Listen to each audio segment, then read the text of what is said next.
Vamos logo para o festival, então, para não perder tempo. Vamos falar sobre o Festival Varilux do cinema francês, que tem um monte de coisa acontecendo e é bem interessante esse ano. É uma coisa incrível, não entra na minha cabeça, Thalita, como dois festivais tão importantes e tão bacanas quanto o Festival Francês e o Festival Italiano entrem exatamente juntos, né? Sem nenhum dia de diferença. Quer dizer, para para competir com o outro, como se existisse essa possibilidade de competição. Então as pessoas acabam ficando divididas entre os dois festivais, porque são ambos muito bons. Né? São duas cinematografias muito fortes e que trazem filmes muito legais. Eu não vi todos, eles trazem, as duas têm essa característica, as duas mostras têm essa característica de trazer novidades, quer dizer, filmes mais recentes dos dois países, mas também filmes históricos, né? Filmes mais antigos e que fizeram muito sucesso, ganharam prêmios e tal, e que são filmes maravilhosos para você rever, principalmente se você for aos cinemas e assistir na tela grande, que é outra coisa, com o público, né? E esses festivais, eles têm uma outra característica que também é comum. Eles acontecem em várias salas de cinema em diversas cidades do Brasil. Eles acontecem pelo Brasil, várias cidades. Não digo assim, cidades menores, tal, mas certamente em várias capitais, né, e em várias cidades de população maior do país. Né? Eu sei, por exemplo, que aqui acontece em São Paulo, que é a capital, mas acontece também em Santos, em São José do Rio Preto. Basta a pessoa procurar nesse site que eu dou aqui, que chama-se variluxcinemafrancês.com/2024.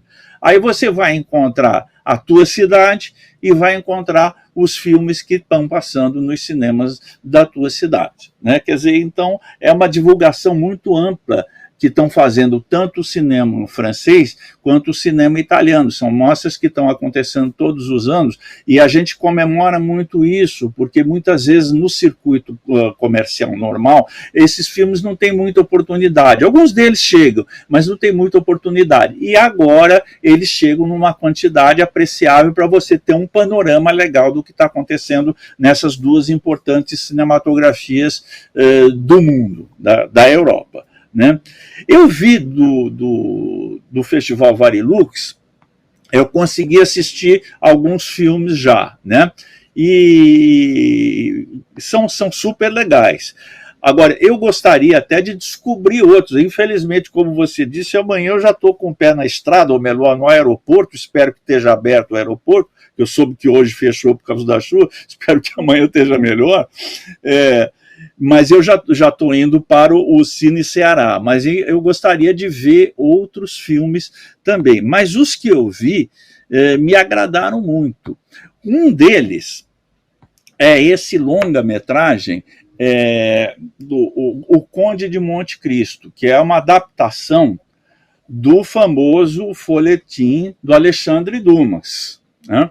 que é um livro assim, referencial na literatura francesa, na literatura popular francesa, né? E teve um sucesso extraordinário da sua época, século XIX, ele era lançado em folhetim, quer dizer, saía periodicamente nos jornais, capítulos, o pessoal ficava louco, né? Eram as séries da época.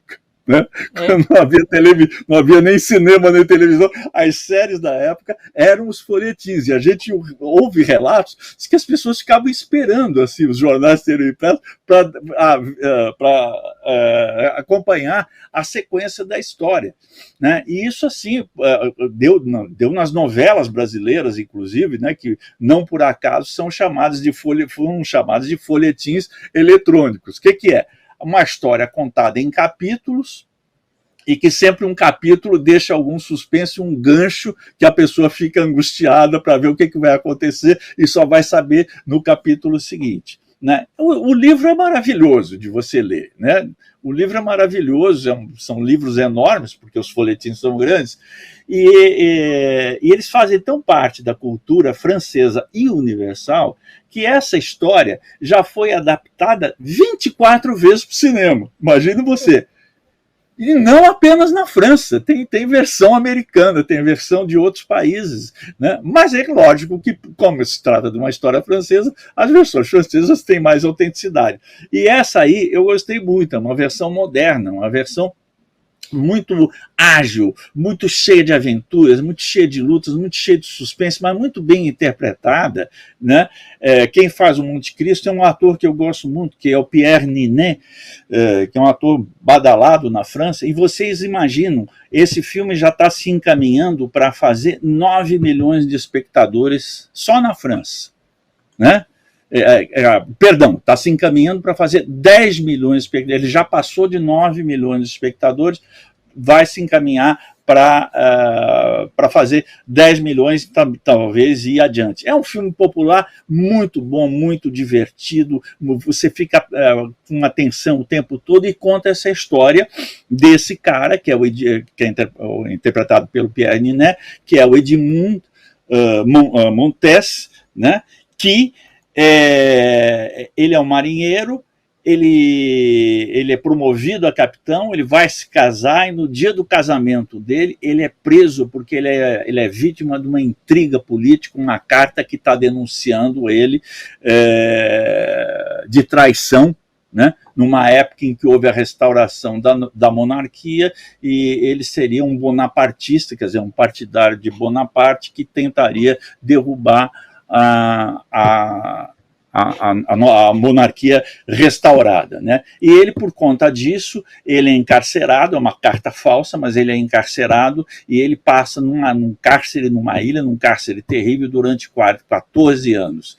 E nesse cárcere ele conhece um outro prisioneiro, que é um abade, o Abade Faria, que é interpretado pelo Pier Francesco Favino, que é um ator fabuloso italiano, um maravilhoso ator, faz esse papel desse abade. E que durante esses anos eles tramam uma fuga e o abade, que é muito culto, pega aquele rapaz lá e se torna um mentor dele, ensina ciência, ensina história, ensina estratégia militar, ensina tudo para ele, né? E, por fim, conta um segredo fantástico, que ele, Abade, conhece a localização de um tesouro, de uma riqueza incomensurável que está escondida numa determinada ilha, né? Então, quando o nosso herói consegue se livrar daquele cárcere, ele vai atrás desse tesouro e dá início a uma terrível vingança contra aqueles que o traíram. Então é uma história de amor, de aventura, de vingança, né? Muito bem interpretada, muito bem feita. Os cenários de época são muito bem feitos, bem elaborados. É um filme caro, né? É um filme que custou mais de 50 milhões de euros, mas está se pagando amplamente lá com esse público, né? E é uma diversão garantida. Eu adorei esse filme. Adorei. Acho que não dá para não gostar desse filme. Assim, para quem gosta de um cinema assim, de aventura, ele tem 3 horas de duração, você não sente as 3 horas passar de jeito nenhum. Você quer mais. Puxa, 3 horas, mas a história é incrível, então realmente, acho que... Incrível. Essas histórias de jornada do herói, né, são muito boas, são muito legais.